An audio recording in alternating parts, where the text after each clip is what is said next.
doctor Ariel Sindulfo Blanco Amarilla, postulado al edicto 3 y actualmente al edicto 13-2018.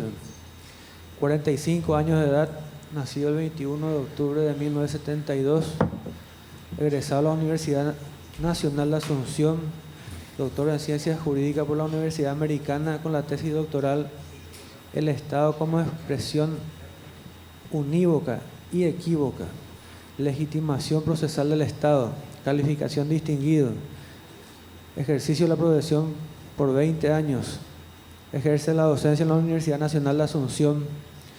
Buen día, doctor Ariel Blanco. Tiene 10 minutos para referirse sobre los ejes temáticos. El funcionario Ignacio Cardoso estaría indicándole con la carpeta amarilla y la carpeta colorada a medida que transcurre el tiempo. También indicarle que por disposición del Consejo de la Magistratura está prohibido leer directamente con relación a los ejes temáticos. Adelante.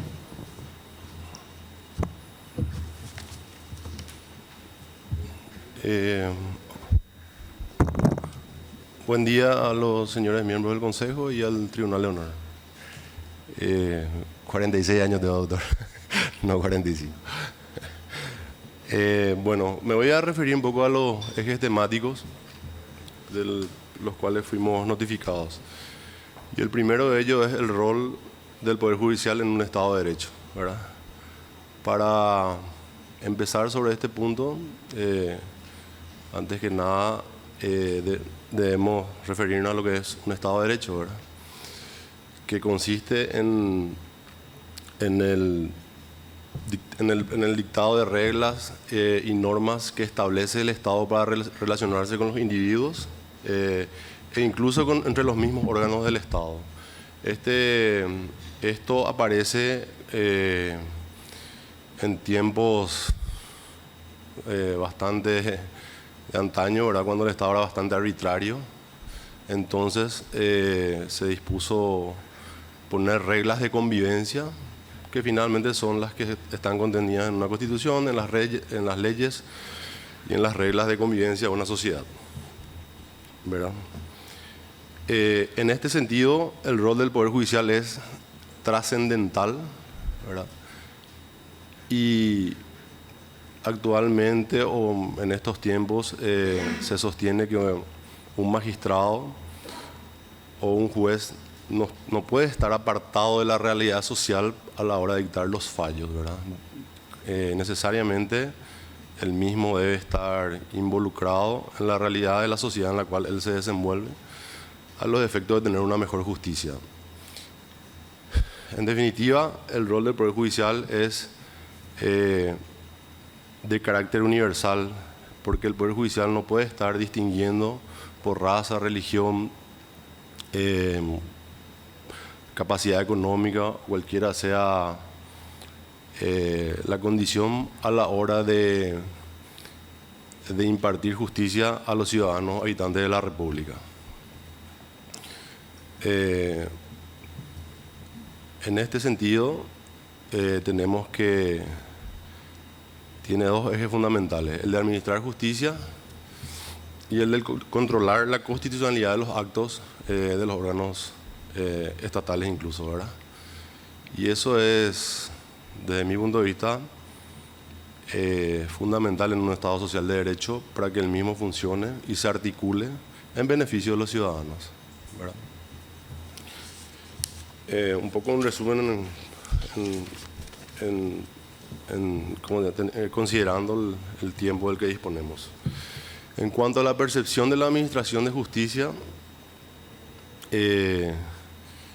tenemos que han habido reformas a nivel judicial, pero aún así la percepción de la ciudadanía es que estas resultan insuficientes por diversos motivos, ¿verdad? Y desde mi punto de vista, uno de los de los puntos que más afecta a nuestra justicia es la independencia del Poder Judicial, ¿verdad? No se está logrando esa independencia, entonces esto dificulta a los ciudadanos el acceso y la eficiencia a la hora de impartir justicia, ¿verdad? Yo creo que es trascendental o fundamental que el Poder Judicial pueda desenvolverse de manera independiente y ajeno a factores extraños que dificultan su funcionamiento. También en este punto debemos señalizar en diferenciar el sistema judicial del Poder Judicial mismo. El sistema judicial refiere a un conjunto de instituciones que la componen, por ejemplo, además del Poder Judicial, el Ministerio de Justicia, el Ministerio Público, abogados, escribanos, etc. Suele suceder, por ejemplo, que las audiencias son suspendidas porque no hay recursos para traer a las personas que están privadas de su libertad por falta de recursos del Ministerio de Justicia en este caso, ¿verdad? Esa es una situación ajena al Poder Judicial, pero que finalmente o muchas veces se le termina responsabilizando al Poder Judicial del mismo. Entonces yo creo que hay que ir demarcando también ese tipo de situaciones para mejorar la percepción de lo que es el servicio de justicia, ¿verdad? Y por otro lado tenemos el Poder Judicial en sí mismo, con su organización interna, su estructura, que así como está actualmente, yo considero que es un poder bastante burocrático, pesado en su movimiento, ¿verdad? Y lento, que evidentemente requiere de más ajustes y reformas legales externas, o sea, que provengan del legislativo y también del mismo Poder Judicial en sí mismo, en su composición interna, ¿verdad?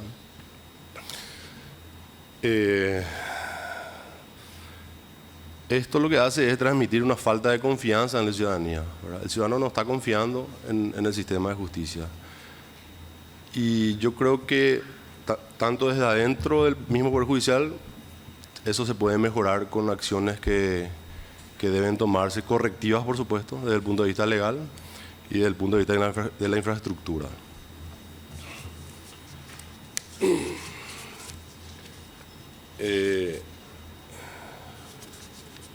Ahora, en cuanto al último punto, que refiere a las propuestas personales, tengo varias a mencionar, ¿verdad? Yo creo que así como está el Poder Judicial, desde adentro se pueden tomar varias medidas que pueden hacer mucho más eficiente el funcionamiento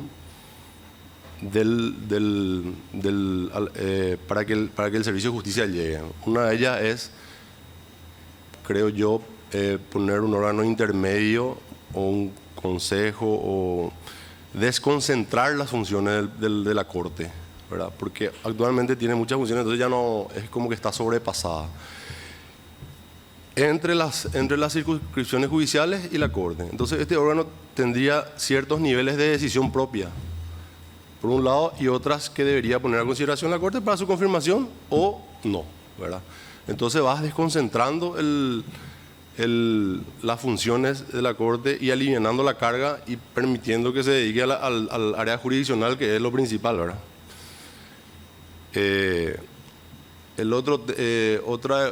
Ahí también tenemos, por ejemplo, que se ha creado el Consejo de Administración. Yo creería que el Consejo de Administración, puede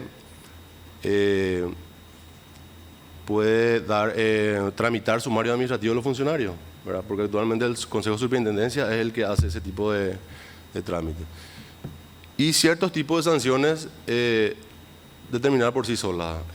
Las más graves, como destitución o de funcionarios, sí que sean por la superintendencia. Entonces vas desconcentrando las funciones de la Corte y alivianando la carga para que pueda dedicarse al tema jurisdiccional principalmente, ¿verdad? También otra de las propuestas es introducir el juicio oral, que sea público, ¿verdad? Se pueden tramitar las casaciones y revisiones ante la Secretaría. Perdón, ¿cuánto tiempo tengo más ahí? Una vez que me marca esto, 2 minutos. 2 más. En Secretaría y finalmente la Sala Penal, en el juicio público, dicta sentencia sobre el fondo de la cuestión, ¿verdad? Yo creo que eso permitiría una transparencia importante en los procesos y que se conozca también el trabajo de la Corte, ¿verdad?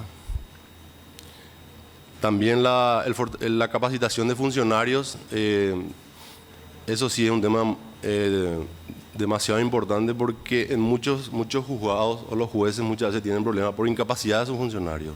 Yo creo que es un tema en que hay que persistir bastante, no tanto para que el funcionario ingrese a la Corte, sino que una vez que ingrese, ahí sí exigirle capacitación constante y permanente para que pueda funcionar en su cargo, ¿verdad? También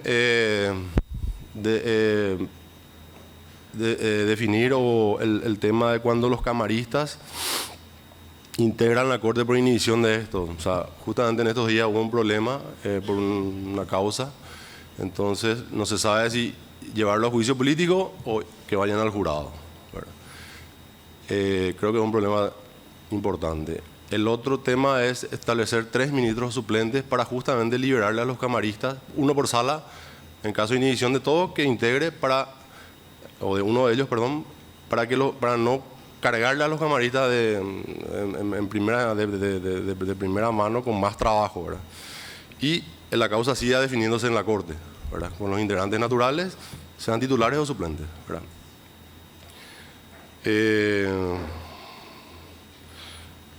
Una relación fluida con el Parlamento, y en ese punto me parece un punto importante, es el del reglamentar el juicio político de los ministros de la Corte, ¿verdad? Me parece que eso es viene en directa relación con la seguridad jurídica del país, ¿verdad? Porque debe ser un proceso con reglas claras y definirse en un plazo razonable y prudencial, ¿verdad? Para que un ministro sepa finalmente si sigue o no sigue en el cargo, si no sigue se va a su casa, y si sigue queda tranquilo ejerciendo sus funciones, ¿verdad? Pero me parece que hay que reglamentar eso, y para lo cual hay que tener una relación fluida con el Parlamento y con el Congreso. También me parece que la Corte tiene que tener el poder sancionador sobre los jueces. Me parece que es el órgano especializado y debe ampliarse las funciones sancionadoras de la Corte sobre los jueces, o recuperar esa potestad que tiene para definir o calificar el trabajo de los jueces, ¿verdad? Muchas gracias, doctor. Tiene la palabra la doctora Amparo Samaniego, viuda de Pacielo. Doctor, usted mencionó un caso que justamente se está publicitando mucho ahora, ayer en la prensa, el caso en que los camaristas integran la Corte. Sí. Y ellos consideran, desde el punto de vista de los camaristas, que ellos no deben ser sometidos, sí, a un juicio político, sí, a un jurado, sino a un jurado de enjuiciamiento, perdón, claro, porque actuaron como Corte. Así. Entonces tiene que ser un juicio político y no lo que está pasando ahora, y ha pasado todo este tiempo, porque no olvidemos que ya ha habido un caso en que 3 camaristas que actuaron como, sí, Corte quedaron cesantes. Sí. Entonces, ¿cuál es su opinión? ¿Cuál de las dos posiciones es la que usted estaría dispuesto a apoyar? Con respecto al criterio de los camaristas, me preguntaba. Sí, la posición de los camaristas actualmente, que tengo entendido que ayer se reunieron para presentar la... Yo creo que la interpretación de ellos es correcta. O sea, ellos actuaron como ministros de Corte, no actuaron como camaristas. A partir de ahí debieran ser juzgados como por los procesos legales establecidos para los ministros de Corte. Juicio político. Así mismo. Gracias, doctor. Muchas gracias, doctora. Tiene la palabra el doctor Sixto Golpe. Sí. Usted se refirió a que no se logra la independencia del Poder Judicial. Sí. Y agrega que hay una falta de confianza hacia el Poder Judicial. Sí.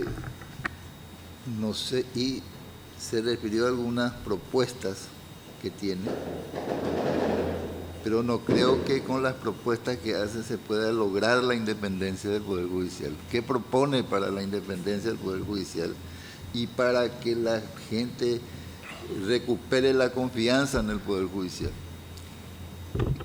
Son dos preguntas están muy vinculadas, ¿verdad? Claro. Yo creo que no se logra porque hay elementos esenciales legales que no están definidos. Uno de ellos es el que acabamos de hablar, por ejemplo, con la doctora, ¿verdad? A mí me parece muy importante que un camarista, si va a integrar un expediente y resolver como ministro de Corte, sepa cuáles son las reglas a las cuales él se somete, ¿verdad? Por un lado. Por otro lado está el justiciable, que está viendo que su proceso, porque eso genera un temor en la persona que va a decidir, y el justiciable se ve afectado finalmente por ese temor, en el cual el justiciable no puede hacer nada porque no le corresponde, pero finalmente la resolución que se tome le va a afectar, ¿verdad? El otro tema que yo también hablé es del juicio político, ¿verdad? Y estoy hablando objetivamente, ¿verdad? A mí me parece que, como el caso de ahora, ¿verdad? Es un juicio político que empezó hace 3 o 4 años, se hicieron, se empezó, quedó por el medio. O sea, me parece que es una situación que lo único que genera es desconfianza. ¿Por qué? Porque afecta otra vez al servicio de justicia. El miembro de la Corte que está sometido a ese, ¿qué garantía o qué tranquilidad puede tener en cumplir sus funciones, ¿verdad? Es reglamentar situaciones como esa. El otro elemento es la capacitación de funcionarios, porque la confianza se genera a partir de hechos complejos. O sea, son varios los actores que intervienen, ¿verdad? Hay juzgados o hay tribunales donde los funcionarios no están lo suficientemente capacitados para entender expedientes y tramitar expedientes. A partir de ahí, yo propuse capacitación de funcionarios, así como también de los magistrados, ¿verdad? Entonces, son lagunas legales que hay que cubrir o reglamentar. El otro punto, por ejemplo, es los sumarios. La Corte está sobrepasada de sumarios. Abogados, escribanos, peritos, rematadores, funcionarios, ¿verdad? Entonces yo creo que hay que desconcentrar las funciones para que ese servicio sea más rápido y eficiente, ¿verdad? Y esas son cuestiones que internamente se pueden disponer. Las otras son cuestiones que van de la mano de una ley, de un proyecto de ley o lo que sea, ¿verdad?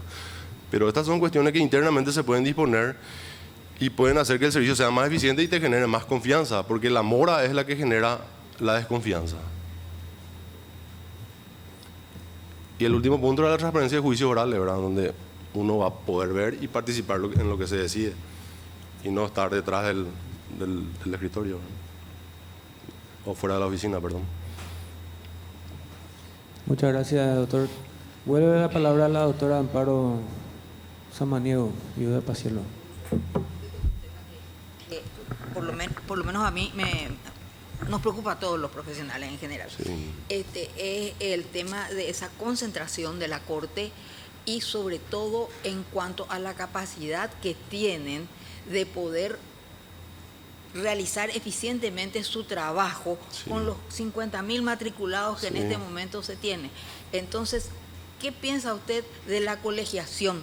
A ver si eso, si bien la Corte no es la que va a decidir eso, ¿verdad? Pero tendríamos, digamos, el apoyo de la Corte para que sean los colegios los que tengan a su cargo el manejo de la matrícula, que sí lo tiene la Corte, sí, ¿verdad? El control y también las sanciones en caso, porque en este momento todos saben que cuando ocurre algo con un abogado, se pide el auxilio a los colegios para que, sí, vayan a ayudarle, a apoyarle. Y nos vemos obligados a una solidaridad perversa, sí, porque a veces no estamos de acuerdo con lo que hizo esa persona, sí, pero tenemos que unirnos por un espíritu corporativo, sí, que no es la finalidad principal del colegio. Ahí, sí, está la diferencia. Sí. En este momento es casi importante, digamos, ese espíritu corporativo.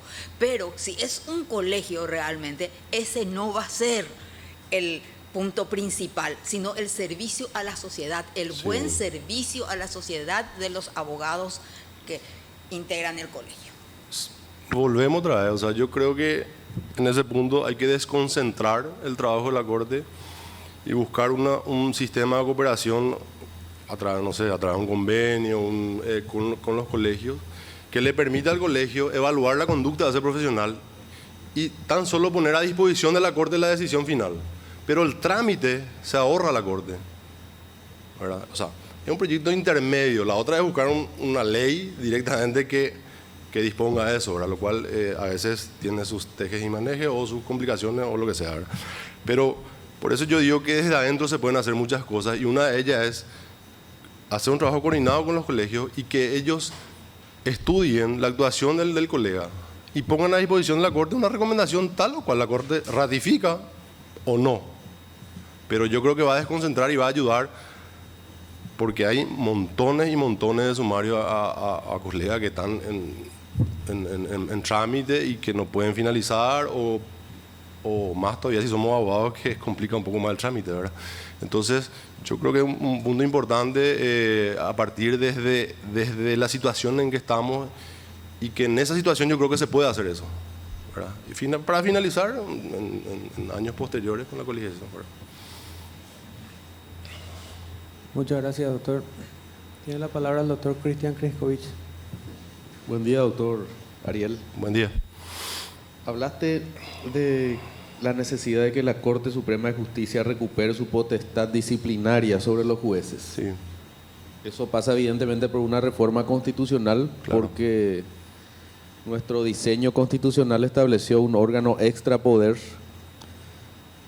que cumpla con esa función. Así mismo. ¿Por qué llegas a esa conclusión? Porque yo entendería que el jurado, así como está conformado, está cumpliendo con el objetivo republicano del recíproco control, sí, porque conoces la integración del jurado. Sí. Entonces, ¿qué conclusión te lleva a esa propuesta? Antes que nada, no es una cuestión personal ni nada, sino es... Y lo mío tampoco, ¿verdad? Me gustaría saber para conocer e intercambiar ideas. Sí, es simplemente un proyecto, ¿verdad? De hecho, yo no soy el jurado, ¿eh? Estamos entre 8. Básicamente yo pienso que es por una cuestión de especialidad, ¿verdad? Yo creo que la persona que llega a la Corte es la persona que en definitiva está especializada en derecho, conoce el derecho, conoce el funcionamiento del Poder Judicial, conoce cómo un magistrado actúa, conoce lo que es una sentencia judicial, ¿verdad? Entonces, por una cuestión de especialidad, yo creo que la Corte es la indicada para tomar ese tipo de determinaciones, ¿verdad? Simplemente ese es mi criterio. No tengo nada personal ni nada contra el jurado, ¿verdad? Muchas gracias, doctor. Tiene la palabra el doctor Carlos Cabrera. Sí. Buenos días, doctor. Buen día. El efecto erga omnes de la inconstitucionalidad, ¿cómo usted lo calificaría? ¿Tendría alguna propuesta al respecto de esta situación o hay alguna excepción, doctor? El efecto de la sentencia. Erga omnes de la inconstitucionalidad. ¿Cómo funciona nuestro sistema? Y yo creería que es un tema que hay que modificar también, ¿verdad? Porque por una cuestión de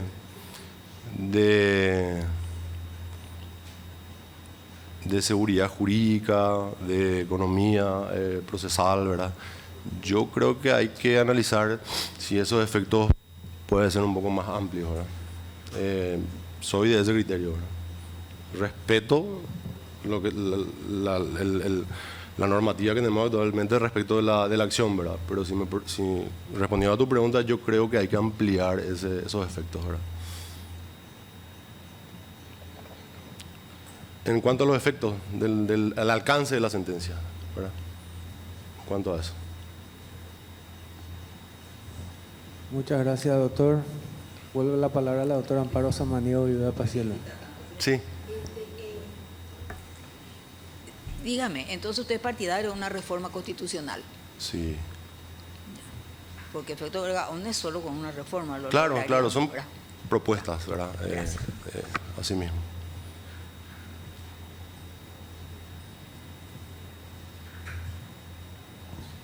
Muchas gracias, doctor. Con esto hemos finalizado su participación. Bueno, muchas gracias, doctor. Gracias a los miembros del Consejo y al Tribunal.